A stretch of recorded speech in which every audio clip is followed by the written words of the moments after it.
C'est la mobilisation de l'instinct raciste qui est dans tous les peuples. Hein, les Suisses sont pas des anges non plus, pour une stratégie politique, stratégie du pouvoir. Et si vous regardez ce qui a couvert les murs de nos villes, c'est Ivan S, violeur, donc un Balkanique. Il a la burqa, là. Oui, ça c'est le minaret. Je ne pense pas du tout que les Suisses soient racistes. Et c'est même un des peuples les plus ouverts. Ne détournez pas mes arguments, ne détournez. Les Suisses sont pas racistes. L'utilisation de l'instinct raciste et le mais fait alors, que si vous les gens ne fassiez... sont pas racistes, utiliser un Frazinger. instinct qui n'existe pas, c'est complètement idiot. Vous êtes contradictoire, il faudrait savoir. Soit les Suisses sont racistes et on suscite leur instinct raciste, soit ils ne le sont pas. Et alors à ce moment-là, on n'a aucune chance de susciter du racisme. C'est des gens qui ne le sont profondément pas. Vous utilisez cette inquiétude légitime du lendemain des travailleurs et des travailleuses suisses pour dessiner un bouc émissaire. Le premier pourvoyeur de racisme en Suisse, c'est le Parti socialiste. Celui qui ne veut pas faire contrôle aux frontières, celui qui laisse rentrer n'importe quelle racaille, et ensuite pointe l'index accusateur sur l'UDC. C'est un peu facile. Et juste pour montrer l'absurdité de la situation, Appenzell, je termine, Appenzell Rhodes intérieur, 1564 étrangers, une population de 15 000 personnes, il n'y a pas de problème de logement, il n'y a pas de problème de pauvreté, il n'y a pas de problème de chômage, il n'y a pas de problème d'insécurité. Elle accepte à 65,7%. C'est marrant, ça, 53% sont exprimés, mais ils doivent tous être idiots. C'est vous qui les donnez, donc forcément c'est un petit peu idiot. Et puis vous voyez, Adama, alors c'est terrifiant. Quand j'ai un débat contre Adama, c'est horriblement difficile de ne pas se faire interrompre tout le temps. Quand je vois toute la machinerie qui est mise en place du côté de l'UDC, c'est quelque chose de... C'est marketing. Pour moi, c'est une campagne qui est basée sur l'ignorance des gens.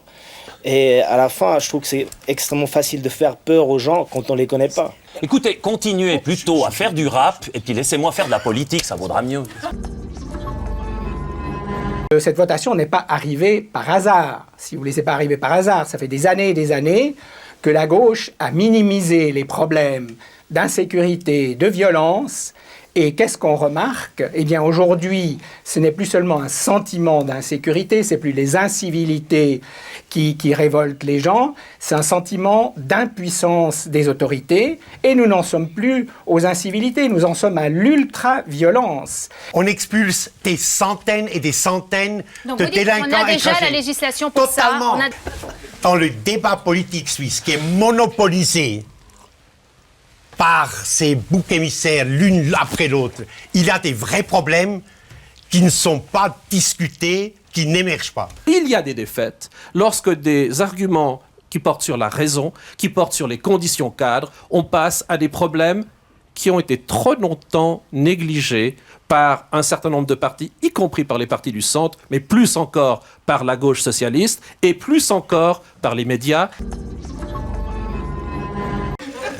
Enfin, c'est une connerie ce que tu racontes. Mais là. quoi, c'est des conneries? C'est vrai. Mais je peux juste dire une chose. Pourquoi les autres partis n'arrivent pas à convaincre? Oui, je peux juste dire quelque chose d'un tout petit peu raisonnable. Ça vous arrive des fois? Ça, c'est pas mal, alors. J'ai des moments de lucidité, ça arrive. Il y a au fond une alliance d'un couple particulièrement pervers entre M. Ziegler et M. Freisinger, parce qu'on a affaire... Oui, pour une raison bien simple, c'est qu'on a affaire à deux destructeurs de la nation de volonté. M. Ziegler, pendant toute sa carrière, a essayé d'instiller au sein de la population suisse et à l'étranger une image absolument catastrophique de la Suisse. Il continue ce soir.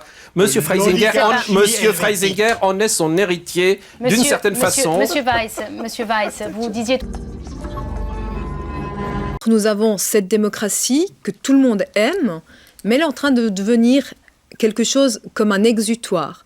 Vous prenez les minarets, on a interdit, il n'y a pas moins aujourd'hui d'attentats islamiques terroristes dans le monde qu'il y en avait l'année dernière.